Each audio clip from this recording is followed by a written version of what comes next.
လောင်းတော်ယဟန်ဟာဘေးတတော်ပေါင်းလို့ဆင်းရဲတွေကဘယ်ကြောင်းကြောင့်ဖြစ်တယ်လို့အဲ့ဒီလိုမျိုးဆင်ញင်စဉ်းစားတဲ့အခါလူအများပြောဆိုနေတဲ့ပေါ်လို့ဆင်းရဲတယ်နာလို့ဆင်းရဲတယ်ဘေးလို့ဆင်းရဲတယ်ဆိုတော့ကျွမ်းကျင်မရှိလက်မခံဘူးဒါကြောင့်လို့ကျွမ်းကျင်မရှိမှန်ကန်တဲ့အကြောင်းတရားကိုသိမြင်မှဒီဆင်းရဲတွေကလွတ်ကြရမှာရတော့မယ်ဆင်းရဲလွတ်ရသည်နိဗ္ဗာန်သာဖြစ်၏ဒီဆင်းရဲလွတ်ရကိုရောက်ဖို့အတွက်မိမိကိုယ်တိုင်အနုပ္ပယတော်မှာအထောက်တွေ့နေတယ်ဒါကြောင့်ဘယ်ထူးခြားချက်မရဘူးဒါကြောင့်မလို့ရာဇဝမြို့မှာဆွန့်ခံရတဲ့ဆရာရှာမဲအာလာယကာလာမဆိုတဲ့ယတိတဟုဟာထင်ရှားတယ်ကာလာမအနွယ်ဝင်ဖြစ်တဲ့အတွက်အာလာယကာလာမလို့ဒီယတိကိုခေါ်တယ်ဒီယတိဟာဆင်းရဲကင်းရချမ်းသာရဖို့ကိုယ်တော်သင်ကြားပေးနိုင်တယ်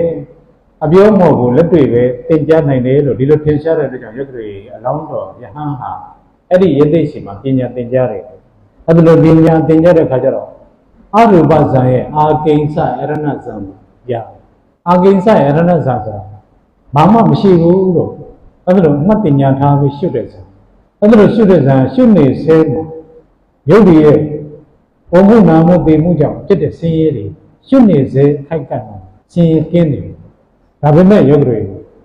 မရှုတော့ဘူးဆိုလို့ရှိရင်ဆင်းရဲတွေပြန်ပေါ်လာတယ်မနဇံဝင်စားနေတဲ့အချိန်မှာဘုန်းတော်ကခန္ဓာမှာထိပါတဲ့ဆင်းရဲတွေကင်းနေတယ်ဒါပေမဲ့အဲ့ဒီဇံဝင်စားတော့ထားလိုက်တာနဲ့ဆင်းရဲတွေပြန်ပေါ်လာတယ်ဒါကြောင့်မလို့သူ့ရဲ့နီးတာ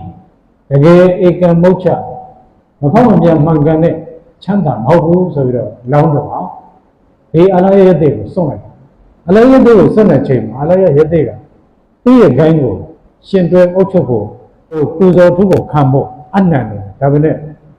သူ့ရဲ့ချမ်းသာတကယ်လက်တွေ့မှာမဖောက်ပြန်မှန်ကန်တဲ့ချမ်းသာမဟုတ်တဲ့တရားလောင်းတော့စွန့်ခဲ့တယ်ဓာတုထန္တာကအဲ့ဒီပူဇော်မှုတွေပေါ်မှာမမတ်မောဘူးစွန့်လိုက်ဒါဆိုဒီဆရာအဆင်မပြေဘူးဆိုရင်နောက်ဆရာတွေလည်းအဆင်ပြေမလားမပြေလားဆိုတာကိုသိချင်မသိဘူးဒါကြောင့်မို့နောက်ဆရာတူရှာတယ်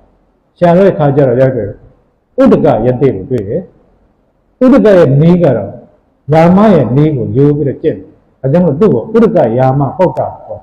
အဲ့ဒီယာမရဲ့နီးရတယ်နေဝပညာနာတနာဇံဆိုတဲ့အရုပဇံရဲ့သရုပ်ထဇံချမ်းသာတယ်ဒီယတိတွေကတကယ်လက်တွေ့မျက်တွေ့ချမ်းသာအောင်လုပ်တယ်ဒါပေမဲ့သူတို့ရဲ့ချမ်းသာတွေကလုံယူထားတယ်ဖန်တီးထားတယ်ထူထောင်ရတယ်မြဲမြဲဆွေဆွေ